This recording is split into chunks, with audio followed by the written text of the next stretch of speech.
solamente una parte de su alabanza, no toda la alabanza. Por eso yo les voy a decir que tenemos el privilegio de contar con uno de los mejores oradores del mundo. Esa es una parte de su alabanza nada más. Y que nos va a alumbrar con su sabiduría, Bezrat Hashem, sobre el tema de la Shoah y la fe que venimos trabajando en la clase. Gracias. Ahora voy a tener que hacer más teshuvá en Joden Shelul. Me sube la gabá. Bueno, todos ustedes saben que no es para tanto, no es cierto. Con el permiso de nuestro querido Jajam David, Kal Kadosh.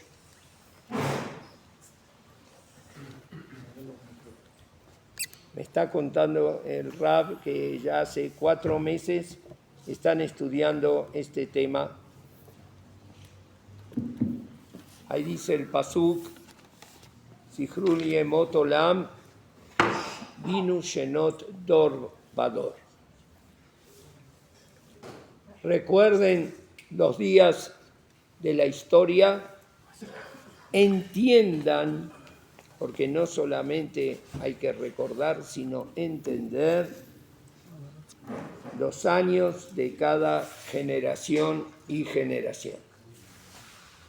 Se inspira el Hazon Ish en este pasuk para recalcar la importancia sagrada de estudiar la historia. Estudiar historia es una misión sacrosanta, pero muy delicada. Hay que ver cómo contamos las cosas y cómo nos las cuentan. Y también ejercitar nuestro sentido crítico, que por eso Boreolam nos los dio, para discernir entre lo cierto y lo falso, entre la realidad y la fantasía. De ahí que los felicito a ustedes que han tenido esta dedicación en uno de los temas más dolorosos, y en mi caso yo no soy ni soy Shoah, no soy sobreviviente de la Shoah, pero sí soy hijo de sobreviviente de la Shoah. Zichroná Leverajá, mi mamá, que hace un año falleció a los 97 años, fue la única sobreviviente de toda la familia. A ver. A veces nosotros pensamos, y así había algunos documentales por ahí por los años 50, que todo lo que ocurrió fue obra de matones, de analfabetos, de masas iracundas e ignorantes.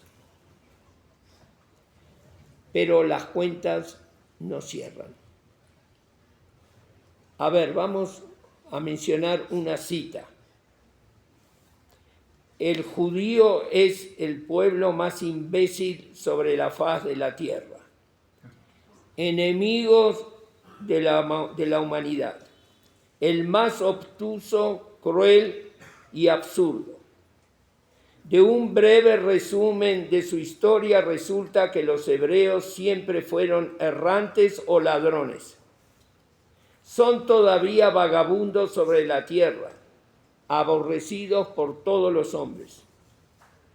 Si preguntas cuál es la filosofía de los judíos, la respuesta será breve. No tienen ninguna filosofía. Nunca fueron ni filósofos, ni geómetros, ni astrónomos. Encontramos en ellos solamente un pueblo ignorante y bárbaro, que ha largamente unido la más sórdida avaricia con la más detestable superstición. Empero, no debemos quemarlos. ¿Quién firma estas líneas? Goebbels y Max Gemot ministro de propaganda del Reich o algún otro antisemita iracundo? No, nada más y nada menos que Voltaire, el gran filósofo humanista, uno de los adalides de la Revolución Francesa. Su amor pretendido al género humano no lo inhibió de escribir estos abortos editoriales. No son solamente entonces los matones,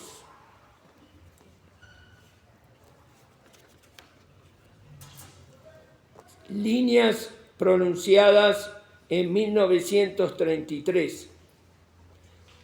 Recién subía el nazismo al poder. No era aún obligatorio declarar tales cosas. El saber significa para nosotros que la Revolución Nacional Socialista no significa solo que un partido con suficiente fuerza tome el poder. Esta revolución significa una revolución total de nuestra existencia alemana. Heil Hitler. Ya no necesitan ustedes investigar dónde está el bien y dónde está el mal. La decisión del Führer es el bien y su contradicción el mal. Firma el famoso filósofo Martin Heidegger, rector de la Universidad en Hamburgo, una de las mentes filosóficas más exquisitas, y que sin embargo no encontró una contradicción entre toda su sabiduría y estas palabras que acabamos de escuchar. Entonces, las cuentas no cierran. El tema no es tan sencillo para simplificarlo en base a una generalización. A ver.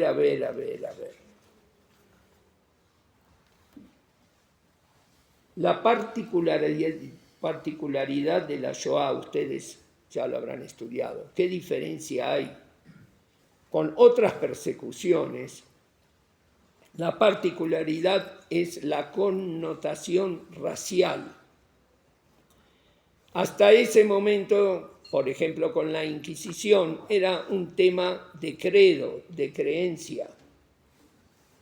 Teóricamente, un judío que se bautizaba, entonces no había más reclamo contra él.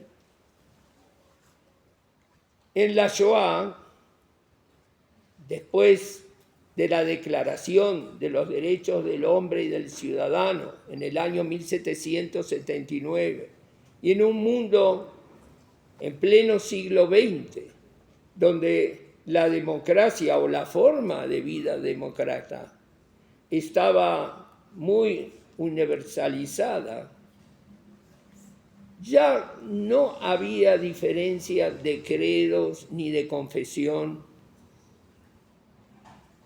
El tema era racial, que se consideraba como científico. Y aquí no había salvación alguna, porque podrías apostatar de tu credo, pero no de tu raza, si es que pretendidamente la raza existe. De modo tal que cuando se erige el gueto de Varsovia, son encerrados ahí los judíos racialmente identificados como tales, aunque no profesaran ni se identificaran con el judaísmo. En el gueto de Varsovia había también una iglesia y los que oraban en ella, incluido el cura, el sacerdote, también era de origen judío y fueron encerrados en el gueto. No les importaba a las autoridades absolutamente que ellos ya pertenecían a otra religión. No se puede cambiar la sangre. Y así se enseñaba en las escuelas. A ver si aquí tenemos un ejercicio en una de las escuelas, de acuerdo a lo que rememoro. El ejercicio práctico era en una escuela secundaria. Observa a tus vecinos judíos, cómo se mueven, cómo gesticulan, cómo hablan, cómo mueven sus dedos.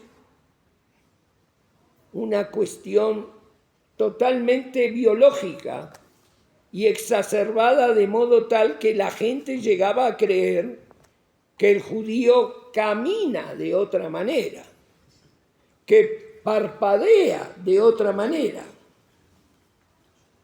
Hasta las ciencias empíricas vinieron al auxilio del atávico odio. Por eso, Karl Gratenauer, en 1803, significa Hitler. Él no trajo ningún hidush ni ninguna novedad. En la conciencia cultural en Austria y en Alemania estaba muy asentado la judeofobia.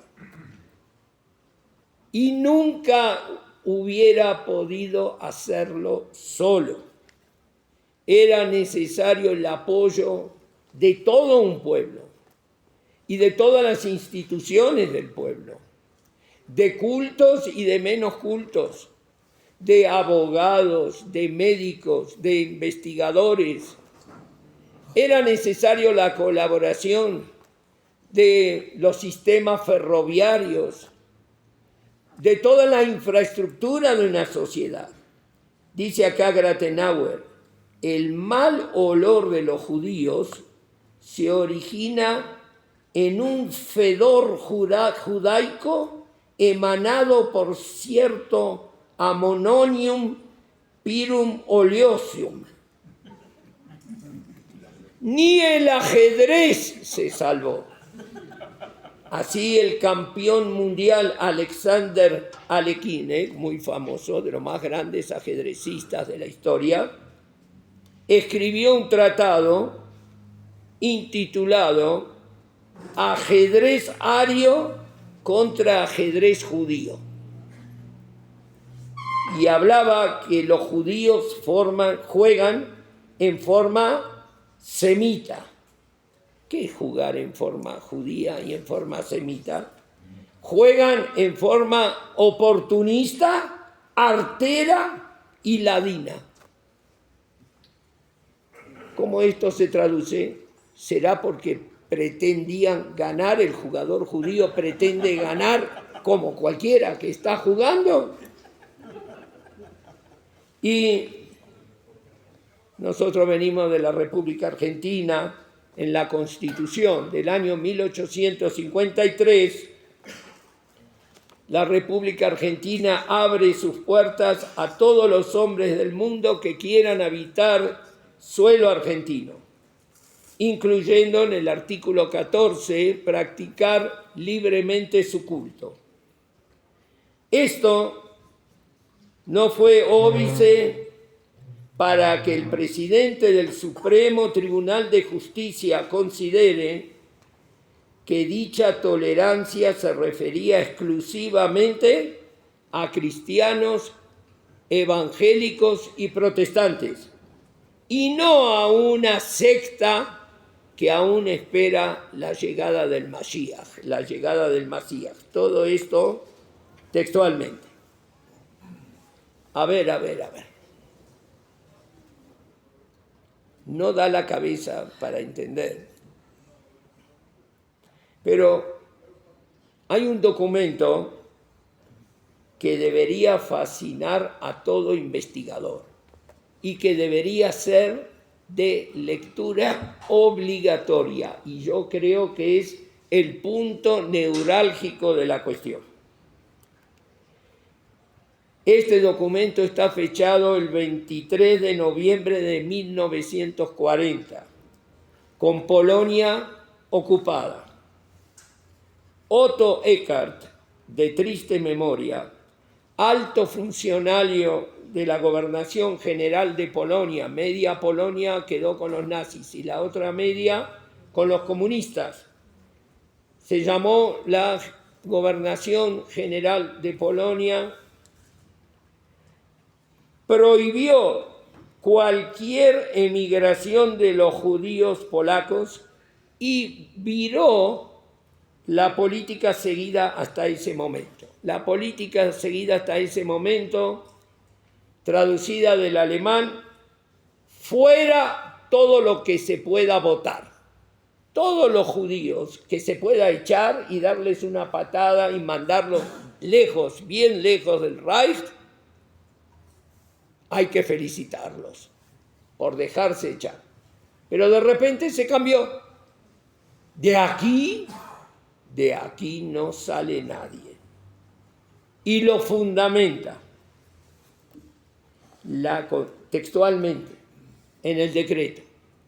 La continuación de la emigración de los judíos del este de Europa significa una renovación constante del judaísmo mundial, pues la concepción religiosa ortodoxa de estos judíos, los judíos de Polonia, de Lituania, los convierte en parte importante de los rabinos, de los maestros de Talmud, requeridos especialmente por las instituciones judías de los Estados Unidos, según afirmación de esos mismos organismos. Queremos Rabanim de Polonia, ellos nos van a enseñar nuestros textos sagrados, decían las comunidades norteamericanas, y estamos aquí huérfanos de maestros. Por esa razón, continúa, cada judío ortodoxo del este de Europa significa para esas instituciones un eslabón valioso en sus esfuerzos continuos por educar espiritualmente a los judíos de los Estados Unidos y facilitar su unificación. Justamente el judaísmo en los Estados Unidos intenta crear, con ayuda de esos judíos inmigrantes, una nueva base para dirigir la guerra contra Alemania en especial. Asumo personalmente la posición de la Oficina Central para la Seguridad del Reich y solicito que se evite la transferencia de solicitudes de migración de judíos a las autoridades locales para que éstas decidan o se tome una decisión al respecto. Todas las solicitudes deben ser rechazadas sin el menor trámite. 23 de noviembre de 1940, Cracovia, que era la capital del gobierno general de Polonia, Polonia ocupada, en nombre de Eckart. Yo me quedé amún cuando leí esto por primera vez. Ay.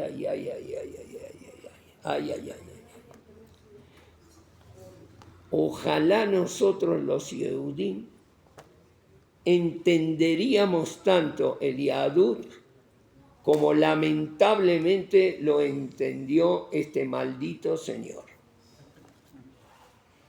Él sabía a quién odiaba y por qué. todos los judíos son judíos, aunque fuesen monjas o curas. Pero los judíos reformistas alemanes o asimilados franceses no le preocupaban tanto a Eckhart. Los judíos polacos, esos que estudian la Torá, esos que observan el Shabbat y hablan con Dios, para ellos las puertas estaban herméticamente cerradas hasta que el horno de Treblinka estuviese a punto. Esos eran los religiosos que educaban espiritualmente. Como él mismo lo dice, los que facilitaban la unificación, el ahdut de todo el clan Israel que ellos querían evitar. Eran los requeridos por las instituciones, eran los maestros del Talmud, como él mismo lo destaca, los que renovaban continuamente el judaísmo mundial. Todos debían morir, pero estos debían morir más que los otros. Eran los que creaban una nueva base para dirigir la guerra contra Alemania en especial. Curioso, ¿a qué guerra se refería? Estos Hasidim y Litaim no estaban entrenados ni para matar una mosca. Y él debía saberlo muy bien. Eran totalmente inofensivos desde el punto de vista militar. Jamás tuvieron un revólver en la mano. Quizás se trataba de otra guerra. Todos los judíos son judíos, pero estos judíos del este, Ostjuden lo llamaban, los judíos del este, estos eran los judíos. Amalek entendía el judaísmo a veces mejor que los judíos. Amalek suma 240. Hitler con EI también suma 240. Y aquí llegamos al punto neurálgico para descifrar el enigma de la historia, la razón del antijudaísmo. No es novedad alguna. La Gemara lo dice claramente en Masejet Sukkah. Sinai, Shemikan Yarda Sinai, Siná le umot haolam. La palabra Sinai, el monte Sinai, viene de la palabra Siná, que significa odio. Esta es la verdadera razón, consciente o inconsciente. Los que rechazaron la Torá y ellos mismos se hicieron odiosos, empezaron a odiar en forma enfermiza a los judíos. Y si los judíos parecían inofensivos, mira, hay gente buena, yo conozco judíos, pero que son bárbaros, amorosos. Ese es el peor problema, ellos predicaban, que ocultan su verdadera forma de ser. Son amables, te hacen favores, y ese es el peligro del mal que ocultan para acabar con la humanidad no judía. Significa que el judío no tenía salvación. Si era malo, porque era malo. Y si era bueno, bueno, es más peligroso todavía, porque su bonomía está ocultando su esencia perversa y satánica. Lamentablemente, en ese manual de odio que se llama Mein Kampf, Mi lucha, escribe el Sorer: se me ocurrió que quizá esta nación terminaría a fin de cuentas ganando la lucha por la historia. Esto es Amalek. Había un presentimiento que él mismo lo confiesa. ¿Y si estos que son tan mínimos Nimia, una nación que atem am atmikolami. Ustedes son los más chicos e insignificantes entre todas las naciones. Y si al final se salen con la suya, Amalek tiene miedo. Y Amalek a veces entiende mejor el tema más que nosotros mismos. El odio al judío no se originó en la envidia a su inteligencia, que tenga mucho dinero o pretendido poder, no por ser obligadamente usureros, porque no nos dejaron otra actividad, teníamos prohibido cultivar tierras y poseer campos. No podíamos ser caballeros ni militares, como la iglesia tenía prohibido también prestar con interés, que lo dedujeron de la Torá, pero a ellos les gustaba la usura. Entonces que los judíos, el dinero que daba el señor feudal, se lo presten a los cristianos y después los intereses que no los pasen nuevamente a nosotros. El que prestó fue el judío. Y el que tenía que cobrar la deuda también era el judío, que le daba algo mínimo al yudí, el señor feudal, y el yudí era la cara visible del opresor, del acreedor sobre el deudor. Ni siquiera por no tener su propio estado. No por eso fueron odiados. Todas estas fueron consecuencias y no la causa. Se odió al judío porque recibió la Torá del Sinai. Se lo odió aún inconscientemente por haber aceptado el reto de entender que el mundo no es Hefker, que hay un Dios, que hay Torá, que hay moral, que hay Jodesh Elul, que hay santidad, que hay luz, que hay Shabbat. Al pie del Sinai quedó claro que somos criaturas a divina imagen y semejanza. Y estas cosas no a todos le caen bien. Y ahora sí, las cuentas cierran. Queridos Javerim, a ver.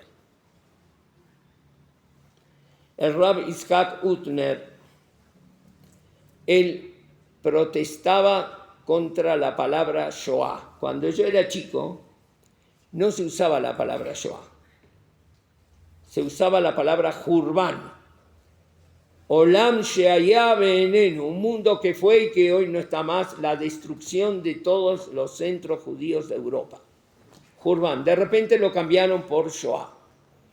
El Rabbi Itzhak Utner, el Pajat Yitzhak, él que fundó la Yeshiva en Berlín, que está en Flatbush, ustedes habrán ido en Nueva York, él decía, la palabra Shoah no es adecuada. Y no es una cuestión morfológica únicamente, sino que trastorna la Ashkafá Nejoná, la cosmovisión correcta. Porque Shoah es un mal que adviene en forma imprevista, de golpe, cuando nadie se lo espera. Dice el pasuk, lo tira mi pajat pitom, mi shoat reshaim kitabo. Ahí utiliza la palabra Shoah. No temas un mal repentino, pajat pitom. Mi Shoat Reshaim, de una Shoah de los Reshaim que de repente vaya a venir. La Shoah fue predicha por las mentes preclaras de nuestros maestros muchos años antes. Y aquí hay que observar el tema desde dos ángulos, dos puntos de vista. Uno es personal y particular con cada víctima y víctima de la Shoah, y otro en forma general. Cómo ver la mano de Dios en la historia y cómo se va moviendo el pueblo judío. En forma particular, el Rav Shach, Zichrono Leverajá, no le gustaba a él las polémicas con las víctimas, no le gustaba debates sobre dónde estaba Dios o en la Shoah estaba Dios más que nunca. No entren en esos temas, decía el Rav Shach. Dijo Boriolam sobre Job, que siendo Ish Sadik Haya, un hombre, un varón justo, y sin embargo fue tan golpeado, y los amigos trataban de darle musar, y de repente al final habla un amigo, habla el otro, que vinieron de los 4 puntos cardinales para corregir a Job. De repente hablan todos, habla Job, hablan los amigos, y de repente habla Hashem. Y Hashem, en lugar de ponerse en la posición de los amigos de Job, que lo estaban corrigiendo, no puedes hablar así, no puedes blasfemar. Hashem sabe lo que hace. Viene a defenderlo a Job. Lo vedat diber Job. Dice Boriolam. Job es más justo que ustedes.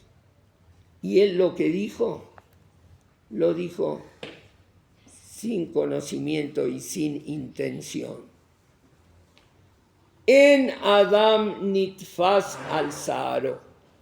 A nadie le van a reclamar las palabras que dijo en situaciones límite. Entonces, no quería que escriban libros para demostrar y para discutir y polemizar. A cada uno y uno de los miembros de la Shoah, déjenlos tranquilos y no entren en debates porque no hablan con Dad cuando aparentemente están blasfemando. Es más fuerte que lo que el ser humano puede aguantar. Y tú que en este momento te transformas en el amonestador y el que proclama el musar, ¿cómo estarías si estuvieses en los zapatos de esta persona? ¿Sería tu emuná tan firme? Lo vedat diber Job. Ben Adam nitfas al Saharo. Pero por otro lado, cuando uno mide todo el pueblo, entonces ahí sí hay que decir las cosas claras. El Rab Elhanan Wasserman, en su obra, que su opus magnum se llama Ikvetá de Meshija, años y décadas antes de la Shoah dijo: el pueblo judío está confundido. Algunos abandonaron la Torá, muchos, era una deserción hacia el socialismo, hacia el comunismo. Estaban inspirados por la enseñanza de la Torá de buscar un mundo mejor, pero confundidos en las formas. Y se dice que la revolución bolchevique se instigó en Yiddish. Los revolucionarios en Yiddish hablaban, porque eran todos de casas judías 100%. No sabían hablar ruso también. La Ascalá, el socialismo, el comunismo. Y otros se confundieron, no en ese universalismo, sino en el nacionalismo. Mira, el problema de los judíos es que no tenemos nuestro propio Estado. Cuando tengamos nuestro propio Estado, entonces no va a haber más antisemitismo. El nacionalismo desprovisto del fuego de la Torá. y de repente apareció un movimiento ridículo, absurdo, pero que conquistó millones y millones. ¿Y cómo se llamó? Nacionalsocialismo, que juntó en una sola palabra las dos concepciones opuestas, los nazis por un lado y los socialistas por el otro, en una sola palabra, para mostrarte, nos dice Rabel Jonon Wasserman, mostrarte en la pantalla cuál es el problema tuyo. Mira que están haciendo una guerra contra ti. A lo mejor no tendrías que entusiasmarte tanto con las causas sociales y con los nacionalismos desprovistos de Torá. Estos provocan una acción boomerang. Esto sí hay que decirlo. Mi mamá falleció el año pasado a los 97 años. Ella fue la única sobreviviente de la Shoah, de nuestra familia. De parte materna, la familia Lesky. Murió mi abuelito, mi abuelita, mis tíos, mi mamá, la única sobreviviente. Conoció a todos, a Mengele y Maximov, el doctor satánico del pabellón 9 de Auschwitz, que repartía caramelos a los chicos y se los llevaba a sus laboratorios. Estuvimos en ese pabellón donde hacía experimentos con seres humanos, con niños. Conoció a Rumkowski, que era el presidente del Judenrat, del Consejo Judío, dominado por los alemanes del gueto de Lodz. Una vez mereció una cachetada de Mengele, porque había que formar la fila. Eran todos niños, cientos de niños, y ella movió un poco la cabeza, la cabecita, quería ver qué pasaba. ¡Una sola cabeza!, dije, y mereció un cachetazo. Fue la única sobreviviente. Estuvo en el primer transporte hacia Auschwitz. No sabía a dónde la llevaban, pero había carteles, aparecieron carteles en el gueto de Lodz, que los que se presenten voluntariamente para trabajar, no decía dónde, entonces iban a recibir un cuarto kilo de mermelada, un cuarto kilo de dulce, de jalea. Un cuarto kilo de mermelada, nos estamos muriendo de hambre, no hay comida en el gueto. Entonces se puso en la fila sin contar nada al papá. La mamá ya no vivía porque falleció un poco más de un mes después que se llevaron a mi tía Javele. Un día aparecieron en la casa, en un departamento chiquitito donde vivían hacinados 6 familias. Y aparecieron de la policía judía, había organizado una policía judía, hablaban en yiddish. Querían a mi tía Javele. Era muy joven, 17 años. Se la querían llevar, miraron por la ventana, había un camión que estaba lleno de niñas, chicas, adolescentes. Mi abuela empezó a gritar, ¡no! El de la policía judía, razoná, le dijo, hay una fiesta en el cuartel, nos estamos llevando a las chicas, estas son las órdenes, mañana te la devuelven. No se puede decir que no. No, se la llevaron a la fuerza. Mi mamá siempre se quedó con problemas de conciencia, ¿cómo no hicimos nada? Se la llevaron a Javele, no volvió a verla nunca más. Y se puso en la fila sin contarle al papá y de repente se encontró dentro del tren. le dieron el 1/4 kilo de mermelada.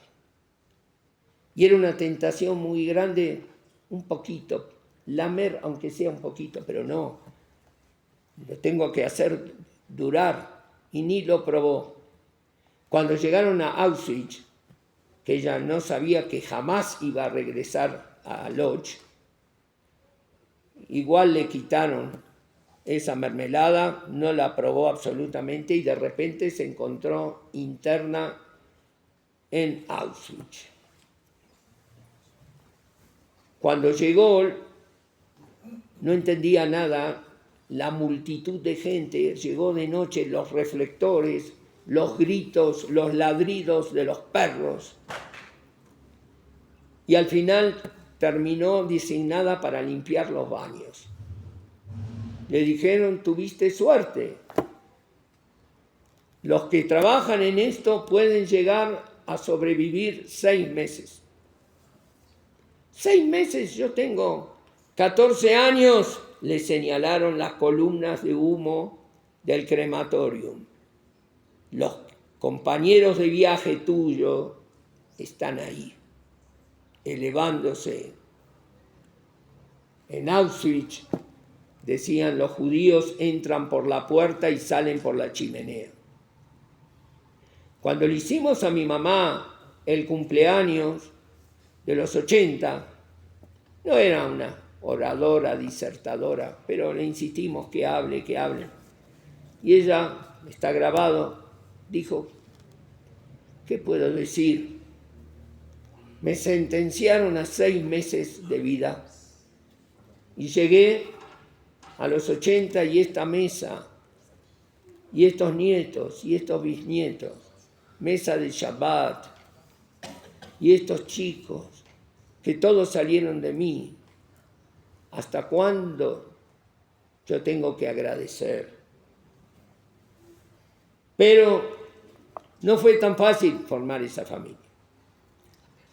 Cuando ya estaba en retirada toda la soldadesca alemana, entonces vino la marcha de la muerte y la evacuación de Auschwitz.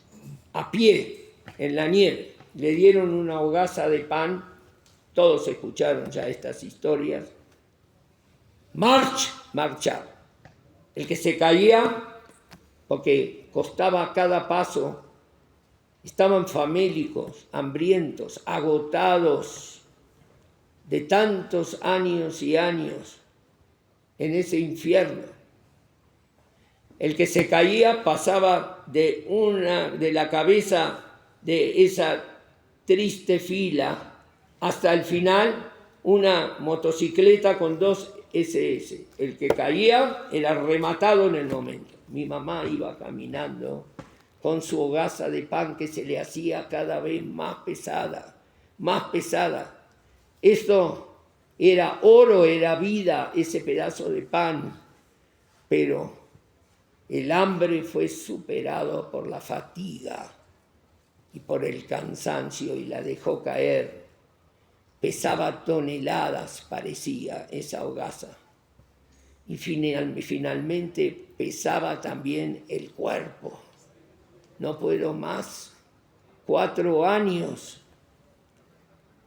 dijo la Shemá, y se dejó caer en la nieve. Cerró los ojos, sintió cómo se acercaba la motocicleta. Esperó el tiro de gracia que la libere de tanto sufrimiento. Pero en vez de eso, unas manos firmes le apretaron los brazos, la levantaron. ¡Marchar!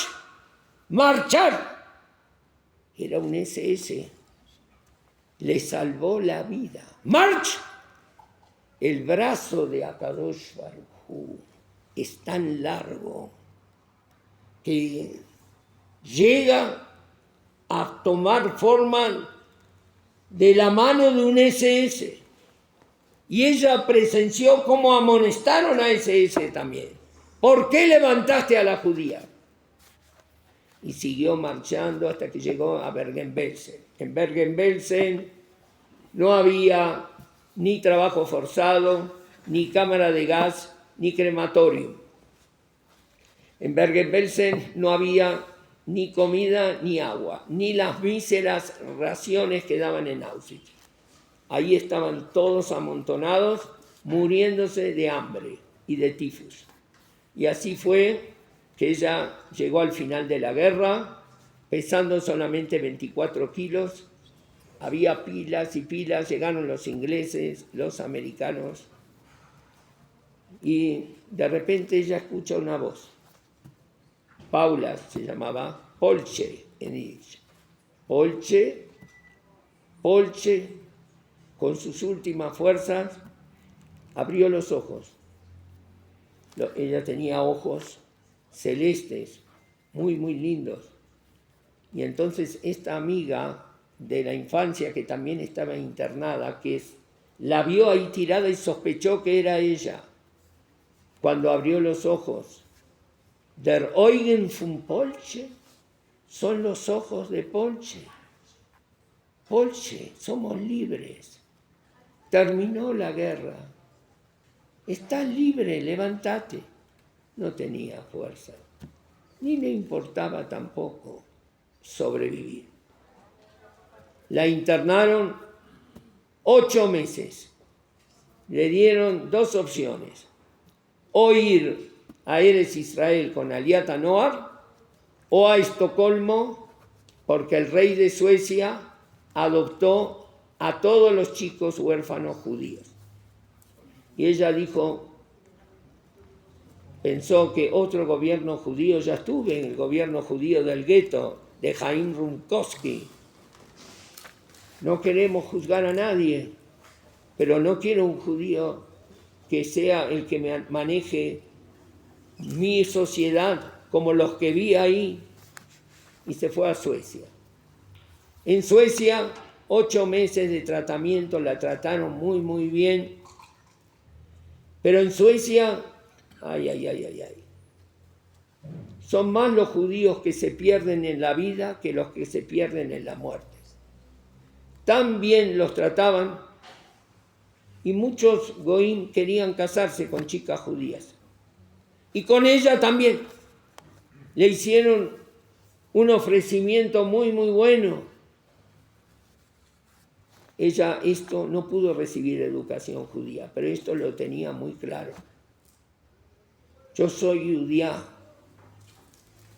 Y es así que rechazó todas las ofertas, y un tío que vivía en Buenos Aires la trajo a Buenos Aires, pero en forma clandestina. No sabía que entraba ilegalmente a la República Argentina.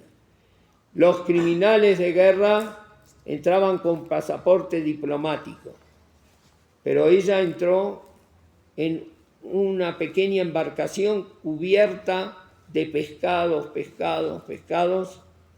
Igual la detuvo la gendarmería, y después de 4 años de gueto, Auschwitz, y 1 año de Bergen-Belsen, terminó detenida por inmigrante ilegal a la República Argentina, sin idioma, sin poder comunicarse y sin entender lo que estaba ocurriendo. Hasta que un día, otra vez presa, apareció una señora muy linda, muy elegante, con muchos flashes y periodistas. ¿Quién será? Y de repente ve que se acerca hacia ella, casi se desmaya. ¿Y ahora qué quieren de mí? Y efectivamente se acercó hacia ella, y sacándole las fotos y poniéndole los micrófonos, escuché que sufriste mucho. Terminaron tus desventuras. Acá está la documentación argentina. Era Eva Perón.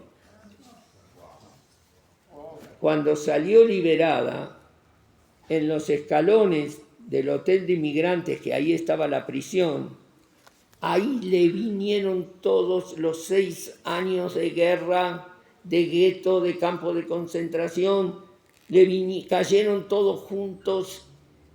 ¿Qué hago ahora aquí? Estoy libre. ¿Qué significa estar libre? Y lloró. ¿Qué hago? Parece como que acá termina la historia, acá recién empieza la historia. Conoció a mi papá, vivió aterrorizada todo el tiempo. Mi niñez está salpicada de recuerdos, de pesadillas que ella tenía de esos recuerdos de la Shoah. Tenía miedo cada vez que sonaba el timbre, tenía miedo que golpeen la puerta. Ya el peronismo había caído, Evita había muerto. Esa documentación no valía nada, era toda trucha, fabricada. Cuando yo era niño me decían, había miedo, nunca niegues que sos judío, pero cuando hablan de estos temas, correte a un costado. Yo me costaba encontrarme a mí mismo, pero sabía que era diferente y que no era bueno a los ojos de la gente esa diferencia. ¿Por qué? ¿Qué tengo de malo? ¿Qué hice de malo? Y una vez, estando en la escuela secundaria de Goim, entonces había una profesora llamada profesora Danino, era profesora de literatura española. Era de esas personas, tenía un aspecto muy frágil, era de esas personas que terminaban dándole la razón al último que hablaba con ellas. Y estaba dictando sobre Garcilaso de la Vega, el gran literato español, y nosotros tomábamos nota y de repente dictó que escribió este libro sobre la vida, pasión y muerte de nuestro Señor, bueno, Jesús, y como sigue. La Neyamá de Israel, que a pesar de que yo no tenía información judía, pero arde en cada yudí y yudí, me paralizó la mano. Nuestro Señor, si no es mi Señor. Entonces escribí al dictado sobre la vida, pasión y muerte de Yeshu. En el aula, en aquel momento, no estaba prohibido el antisemitismo y la discriminación. Y había lo que se llamaba la Guardia Restauradora Nacionalista, Tacuara, que los participantes era un grupo de choque, eran chicos pero que ya militaban ahí, se saludaban en el aula con el brazo en alto entre ellos. Como un resorte saltó uno de ellos, Chapeta, de mal recuerdo, y vino a fijarse qué es lo que yo había anotado. Y vio que estaba escrito sobre la vida, pasión y muerte de Jesús. Interrumpió la clase. Señora, este alumno no está escribiendo lo que usted dicta. Escribió Jesús y no nuestro Señor. Esta profesora que esa falta de carácter fue cómplice de la pérdida de tantos millones, dijo, y bueno, Chapeta, no se preocupe, cada uno tiene su religión y escribe. No, de ninguna manera. No pueden venir aquí a burlarse de nosotros. Esto es una escuela argentina y cristiana. Cuando vio que estaba tan firme, entonces se volvió contra mí la profesora. Y bueno, Dines, escriba, no la haga tan complicada, escriba aquí el dictado y demás. Yo me puse de pie y le dije, señora, no puedo poner nuestro Señor, porque no es mi Señor. Y como yo lo anoté, no cambia el sentido de la frase, absolutamente. Terminé de decir, no es nuestro Señor. Un volcán en erupción se transformó el aula. Y todos se abalanzaron sobre mí y recibí unos cachetazos, unos cocorrones, y uno no se contentó con esto hasta que me clavó el compás en la cabeza. me dejó un recuerdo hasta el día de hoy. Fue terrible la paliza que recibí. La profesora asustada se escapó del aula. Y yo no sé lo que hubiera quedado de mí si no hubiera sonado el timbre salvador que empezó el recreo. Entré al baño, pero no porque necesitaba ir. No quería llorar delante de ellos. Y ellos me decían, llorá, Inés, llorá, llorá, llorá. Un judío tiene que llorar, llorá. No les di el gusto, pero en el baño sí que lloré. Al final sonó nuevamente el timbre, entré al aula y ahí venía la clase de inglés que dictaba una profesora maniática, se llamaba Gerold. Cuando entraban, todos estaba prohibido hablar español, todos tenían que hablar en inglés. Cuando entraba, todos nos poníamos de pie, ella nos decía, "Good morning, boys", y todos teníamos que contestarle, "Good morning, Miss Gerold". Nos sentamos y esta vez esta profesora sí habló en español, ella misma. Dijo, si yo estaría en Israel y meditarían San Moisés, lo escribiría por respeto al Dios del lugar. Como si Moshe Rabbeinu fuera un Dios. Y sí, yo vi que se volvían contra mí ahora. Parece que en la sala de profesores estuvieron comentando el caso. A la salida, en la fila, antes de desconcentrarnos, escuchaba voces, a la salida te reventamos, y aunque todavía no cumplía las mitzvot, hice tefilá, por favor, Hashem, salvame. Y a la salida me encuentro con mi mamá, que nunca venía a buscarme. Enrique, ¿no te acordás que hoy íbamos a comprar zapatos? Y ahí no se atrevieron a tocarme al ver a mi mamá. Nunca festejé más ver a mi mamá.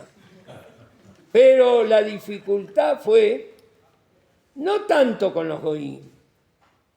De repente, un bombardeo de llamados telefónicos a la casa, que llamaban las madres de los otros chicos Yehudim, llamaban a mi mamá, Alea Shalom.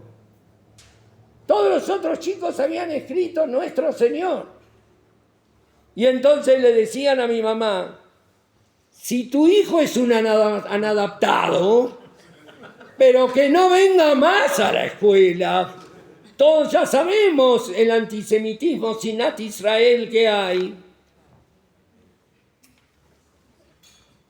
Tenía también que defenderme de los Yehudim. Y todo esto, así como ese SS que la levantó y la salvó, de la misma manera esto, pero ¿por qué me planteé a mí mismo?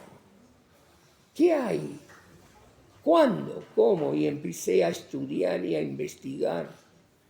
Y la mano de Boreolán me fue llevando suavemente hasta que terminé en la yeshiva. Ya es la hora pasada, pero voy a sintetizar. Si tienen unos 5 o 2 minutos más de tolerancia, ¿puedo? Acá tampoco termina la historia. Éramos dos, mi hermano y yo. Mi hermano, lamentablemente, Galut, no tuvo una educación de Torá y una educación judía. Se crió como un no judío. Le encantaba el fútbol. Saben que Argentina se abodazará al fútbol. Y era, como estaba Alaba Shalom, confundido, y se dedicó a su club River Plate. Pasión de multitudes, hizo donaciones porque tuvo mucha suerte económicamente, compró jugadores, y yendo al interior a un partido importante que se celebraba, y regresando, se metió debajo de un camión y falleció. cuando falleció mi mamá, al enterarse, lo sobrevivió 2 días. Yo estaba en Madrid, me enteré del fallecimiento de mi hermano, pobrecito, y pude ver a mi mamá y llegar a Buenos Aires del aeropuerto, pero ya no tuvo más fuerza, no tenía ninguna enfermedad y falleció a los 97 años. Mi hermano no estaba bien casado, tuvo una hija no judía. Esa hija vino cuando teníamos que enterrarlo. No hay entierro. Mi papá pidió que lo incineren, lo quemen y las cenizas las esparzan en el Monumental, que es el estadio deportivo de River Plate con capacidad para 100.000 espectadores, porque él quería terminar en la pasión de su vida, que fue River Plate. Pero no es lo que nosotros... A ver, mataron, y así le escribí al juez, fueron quemados todos mis parientes, mi mamá la única sobreviviente, 2 hijos, mi hermano y yo. Y ahora vamos a terminar el trabajo incompleto de Hitler y nosotros mismos vamos a quemar a un sobreviviente. Y aparte, es una decisión no documentada, dije. ¿Dónde consta que dijo esto? ¿Qué? ¿No me cree? No es que no te creo. ¿Hay algún documento? Porque si él, ¿cuántas cosas la persona dice? Pero si le da importancia, va a un notario y eleva un acta. ¿Tenés un acta que haya dicho esto? No lo tengo, pero me tenés que creer que realmente lo dijo. Aunque te creo que lo dijo, pero él ahora que está en el mundo de la verdad, está rogando estar junto con su mamá. Si él hubiera sabido que iba a fallecer en forma tan temprana, y él se prodigó a la mamá y tuvo un kibbutz Baem tan grande, por lo menos tener que ver Israel. No estoy de acuerdo. Bueno, pedí un recurso de amparo, el juez me escuchó y se detuvo la cremación momentáneamente. Y empecé una batalla judicial. Todos me decían, interrumpí tu demanda, vas a perder, porque la hija tiene más fuerza que el hermano. Y no solamente al final lo van a terminar cremando, sino que vas a tener que pagar todas las costas del abogado que ella puso por tu demanda y no vas a lograr nada. Pero acá no termina la historia. Hubo una mano de Boriolam. Yo continúo la batalla judicial, que duró más de 8 meses. Al final, el juez se pronunció en una sentencia de 40 páginas. Y en esas 40 páginas, que había que leerlas con todos los términos judiciales, algo increíble. Todo eran las razones a favor de ellos, no mía. Pero los últimos renglones fueron como ese que sacudió a mi mamá. Dice, por lo tanto, fallo y sentencio. Está totalmente prohibido la incineración del fallecido Fabián Jorge Dínez. Segundo, B, debe ser enterrado con su madre en el cementerio israelita de Tablado. Y así fue. Queridos, ahora estamos en Jodesh Elul. La mano de Hashem en la historia. Yo ya, Baruch Hashem, tuve sejud de estar en este planeta 74 años. Y seguimos y nos encanta vivir. Y a medida que vivimos más y más y que recorremos geografía, gastando zapatos y proclamando Hashem Ua Elohim, cada vez más me cierran las cuentas.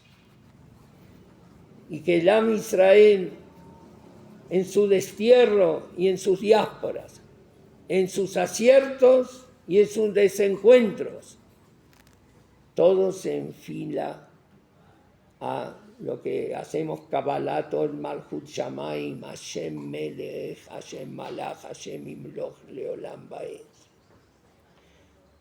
Kever Israel, y lo más grande, vida de Israel. Decía el Rebbe de Kosk, hubiera podido resucitar muertos, pero me dediqué a un desafío mucho más difícil: resucitar a los vivos. Resucitar a los vivos, resucitar al Klal Israel. Sinai es la única forma de explicar todas las Shoot y de explicar que eso que decían que los judíos entran por la puerta y salen por la chimenea, no explica qué pasaba después que salían por la chimenea. Eso no lo explicó nadie. Pero yo lo sé muy bien lo que pasaba. Esas Neshamot hechas cenizas, esos sueños y esperanzas, Nisosot Kedoshot, se elevaron a los cielos de los cielos. Los malachim, serafim, bejayota, kodesh, se levantaron con respeto ante esas neshamot, ante esos mártires que no murieron por otra causa que por ser Yehudim. El polvo, la ceniza subió y subió. Vayabek Ishimo, Esav peleando con Jacob. Vayabek, la Shonabak, el polvo se fue elevando y llegó a empañar el Kisea Akabod por el Hilul Hashem. Pero ese polvo no se quedó ahí, bajó como rocío de bendición. Y justo cuando apareció esto que decía Eckhart, se acabó el estudio de la Torá y de acá no sale nadie. Floreció la Torá en todo el mundo. Me emocioné al entrar aquí, los shiurim del Rab, en todas las latitudes, en todas las geografías, en Eretz Israel. Y estamos a pasos agigantados hacia la Geulá Shelema. Ribono Shel Olam libera a todos nuestros cautivos. Nosotros estamos aquí con un té de manzanilla que me ofrecieron agua sin gas, agua con gas, y ahora vamos a nuestras casas calentitas y plácidas, y ojalá que así sea, tengamos Shana Tová Umevoreje.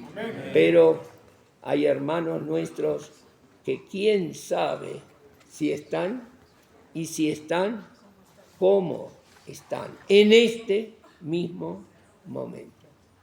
Boreolam nos prodigue sus mejores bienaventuranzas. Al tirá mi pajat pitón, mi shoat reshaim kitabó, y veamos la Geulá Shelema para todo Am Israel y para toda la humanidad. Lo isa goy el goy jereb, velo ilmedu ot milchama, amén, Kenia y razón.